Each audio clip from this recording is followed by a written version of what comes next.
Model স্ত্রীর সাথে সাংসারিক অশান্তি কেড়ে নিল ইঞ্জিনিয়ারের প্রাণ। ভাড়া বাড়িতে এনআইটির ইঞ্জিনিয়ারের রহস্যজনক মৃত্যু। তার নাম বিশ্বজিৎ সরকার, বাড়ি অমরপুর। সে রানীর বাজার ধানচৌমুহনীতে স্ত্রীকে নিয়ে ভাড়া থাকত। শুক্রবার সকালে ভাড়া বাড়ি থেকে তার মৃতদেহ উদ্ধার হয়েছে। প্রথমে তার স্ত্রী বাথরুমে স্বামীর মৃতদেহ দেখতে পায়। সে চিৎকার চেঁচামেচি করতে থাকলে ছুটে আসে আশেপাশের লোকজন। এই বিষয়ে মৃত যুবকের বাবা বলেন, স্ত্রীর সঙ্গে বিশ্বজিতের বোনাবনি ছিল না। এ নিয়ে প্রায়শই তাদের সংসারে অশান্তি লেগে থাকত। বিশ্বজিতের স্ত্রী প্রথমে নার্সের চাকুরি করত, সে সেই চাকুরি ছেড়ে দিয়েছে। এখন সে নাকি মডেলিং করছে। এ নিয়ে তাদের সংসারে অশান্তি এক প্রকার লেগেই আছে।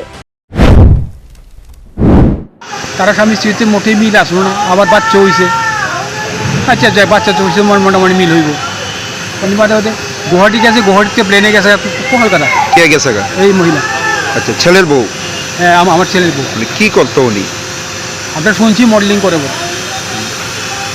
আমরা বিয়ের সময় শুনছি যে নার্স, পরে যা দেখি টেলিফোন মালিকও তো কইছে যে এখানে আমার অন্য লোক আইতো। বলছে না আমার কাছে অন্য লোক ঢুকতে পারতাম না, মালিকের লোক কইছে। আপনার ছেলে কোন জায়গাতে থাকতো? রানীর বাজার ধান চৌমুহনী থাকতো। কি করতো ছেলে? ছেলে এই এই এনআইটিতে। ঘটনা সম্পর্কে মৃত বিশ্বজিতের স্ত্রী বলেন, অনেক কিছু নিয়ে স্বামী স্ত্রীর মধ্যে অশান্তি এক প্রকার লেগেই থাকতো। সে এনআইটিতে কাজ করছে, আবার সেখানে সে পিএইচডি করছে। 7 মাস ধরে সে বেতন পাচ্ছে না। এ নিয়ে মানসিক দিক থেকে সে বিপর্যস্ত ছিল। আমার স্বামীর সাথে আমার ঝগড়া হয়েছিল। কি বিষয় নিয়ে ঝগড়াটা কি নিয়ে হয়েছিল? ঝগড়াটা হয়েছিল অনেক কিছু নিয়ে। হ্যাঁ, একটা এলআইসি করতে হইলো। আমি এলআইসির ব্যাপারে ভালো বুঝি না। কইতাছিল তোমার কাছে গয়নাটি আছে, ওইটি দিয়া একটা বন্ধক দিয়া ভালো টাকা লইয়া একটা এলআইসি বলছে একদম না। আমি গয়না দিতাম না। এর আগের বারও গয়না দিছি করে আমার স্বামী বন্ধক দিছে, বন্ধক দিয়ে আমি ছুটাইয়া আনছি, কিন্তু আমি গয়নাটি দিতে চাইছি না।